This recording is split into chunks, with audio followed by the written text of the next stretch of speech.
This is From Anxiety to Love Radio, the show about undoing anxiety through A Course in Miracles and other pathways of love. Gain insights and tools to deepen your awareness of the peace that already exists within you. I'm your host, Corinne Zupko, author of the award-winning and best-selling book, From Anxiety to Love. Welcome, everyone, to today's episode. As I mentioned in the previous episode, number 30, some big shifts have occurred. So right now, I'd like to get into more of the detail about what was going on, and I'll share some of the initial experiences I had that told me that change was coming. So let's dive right in. Sometime in 2019 or early 2020, I don't exactly remember when, I started getting this very distinct sense of a vast energy moving behind the scenes. And what I mean by this is that while the world already felt very intense, I had this distinct sense of something moving behind the form of what my body's eyes could see. It was energetic and it was big. And I even had physical symptoms related to this. There were days when I could not get anything done. It's almost as if there was so much shifting that my body just needed time to adjust. I felt as if it was like this strong magnetic pull just to lay on the ground or sit outside and do nothing. And it was not tiredness in a regular sense. It literally felt like my body was reorienting itself. And at this time, I also had all of these really little, just minor health annoyances popping up, various aches and pains, things that weren't fun, but it was just little stuff. And I saw this as evidence that my body was adjusting to something. So while I could sense this shift behind the scenes for a few years, this period of needing intensive rest and stillness lasted for probably several weeks. While I don't have answers for what this meant, aside from my own belief that we are transitioning into a higher state of consciousness, personally, I felt like my life was going to change. And a specific example of this is that I recognized my teachings were going to change. I even had some fellow teacher friends say that they were sensing the same thing for me. And I didn't know how things might change, but the feeling was very distinct. I had been, and I still am, on a journey of learning what it means to be in a white body in this world. In spring of 2020, I wrote my open letter to the Course in Miracles community on unexamined racism. I could no longer stay quiet about questions like, why is the Course in Miracles community primarily composed of white bodies? And I'll put a link to that letter in the show notes. Shortly after this open letter, I became a co-host of a program called The Love Lens. The subtitle is Conversations about A Course in Miracles, Racism, and the Unified Mind. It has been one of the most important programs I've ever been a part of. It's a series of conversations examining racism through the lens of the Course, while learning from Black women and what they've experienced in the Course community. And yes, unfortunately, experiences of harm have occurred. If you don't know Freedom Cartwright or Pastor Yolanda Batts, also co-hosts of the program, please learn from them. I will put a link to the Love Lens in the show notes. The entire series is free, and I highly recommend enrolling or getting on the wait list. As my involvement with the Love Lens continued, and I'm still involved to this day, the feeling of things moving behind the scenes also continued. The summer of 2020, the time around the start of the Love Lens, was when I found myself strangely drawn to a state park in New Jersey. This is actually a park that I've only known about for a handful of years, even though it's been there for a long time. When I first went to this park, I fell in love with it.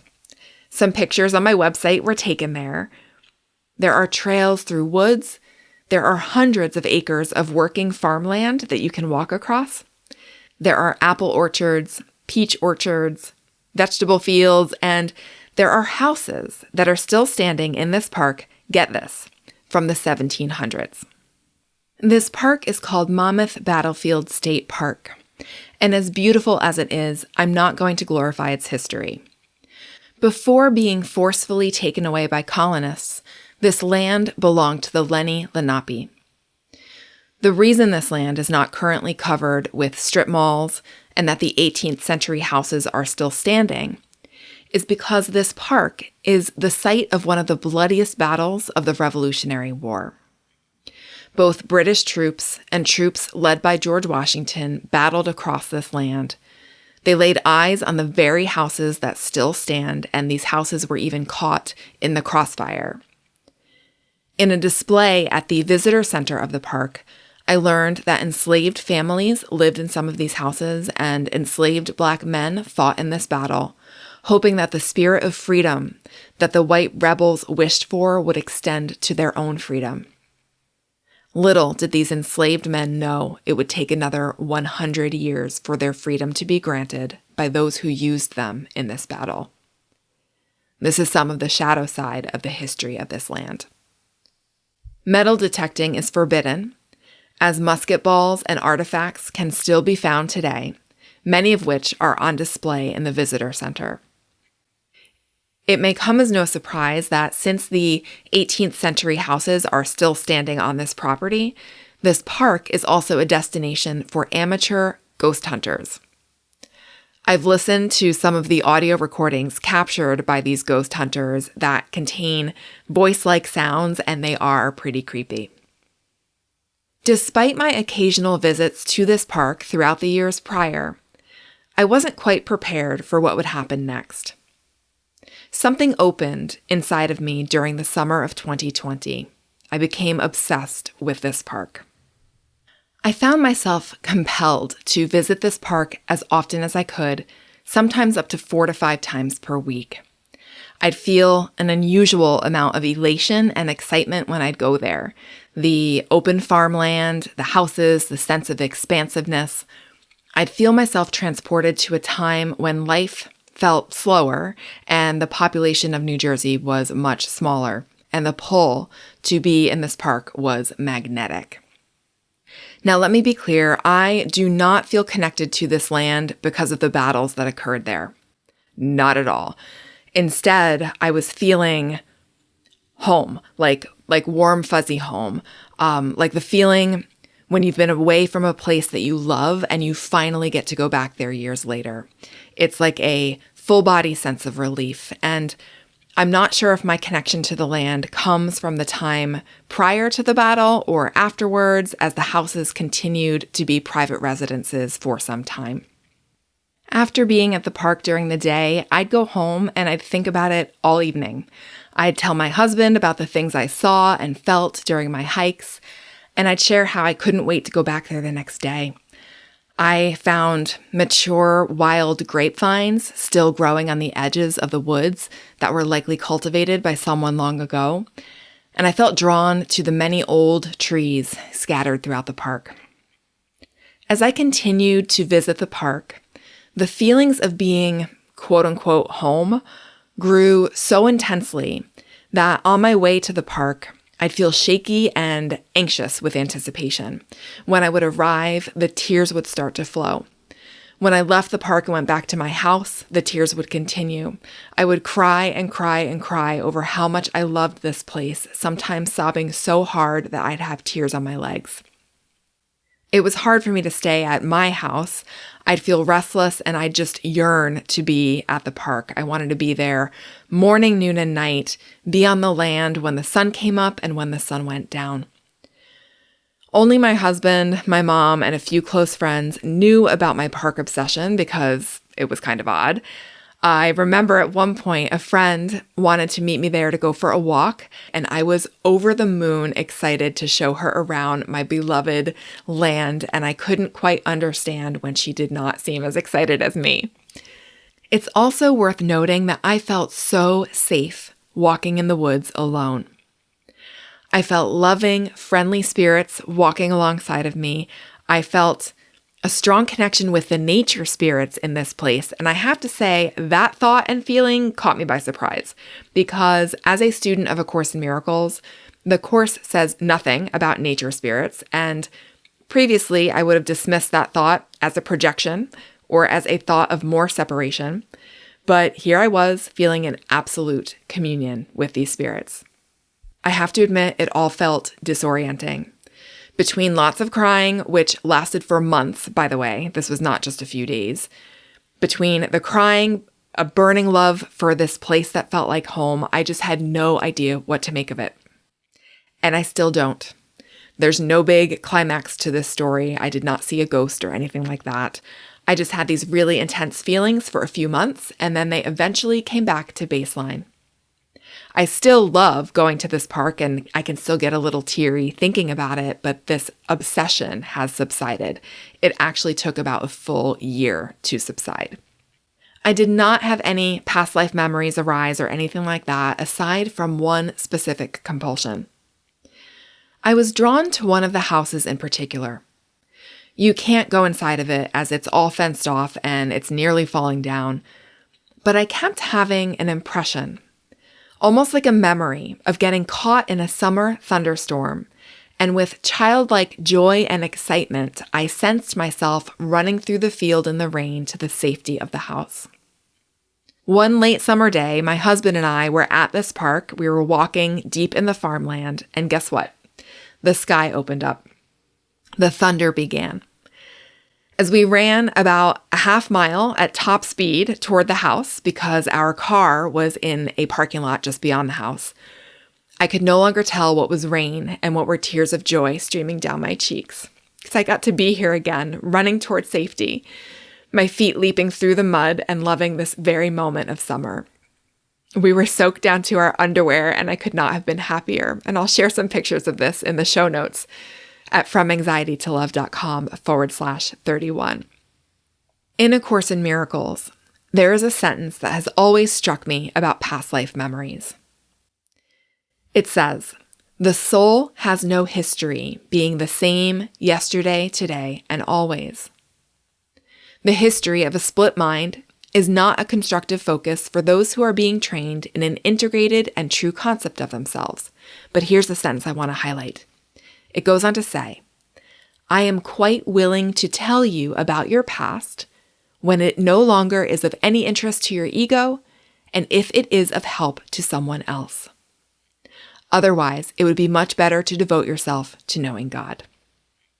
This Course quote goes on to say, "I once told you that the atonement will not be complete until all the children of God have come home. We do not care about where they have been or what they have done. We would not want to evaluate their past any more than we want to evaluate them." And I'll share a copy of this quote in the show notes. So although I did not have any direct past life memories through my park obsession, I've always loved this quote because, number one, it clearly states that we need not waste time trying to figure out past lives or judging them, but two, we'll be told about them if it is somehow helpful and of no use to our ego. I don't have a neat conclusion for this episode. I still do not know what all of this meant, but it was the first of many spiritual experiences, so I felt moved to document it. What I have found is that as I ground more and more into the earth, the more connected I actually feel with the spiritual realm. So being fully present in that park makes me feel a burning love for every living thing. And you don't need a special park to feel this. It's accessible to each one of us, no matter where we are. So I encourage you to slow down, to connect with the present, because past, present, and future, it's all unfolding now. The choices we make for miracles in this lifetime extend to other parallel lifetimes, collapsing time and matter for all. I also encourage you to not bypass that which needs healing.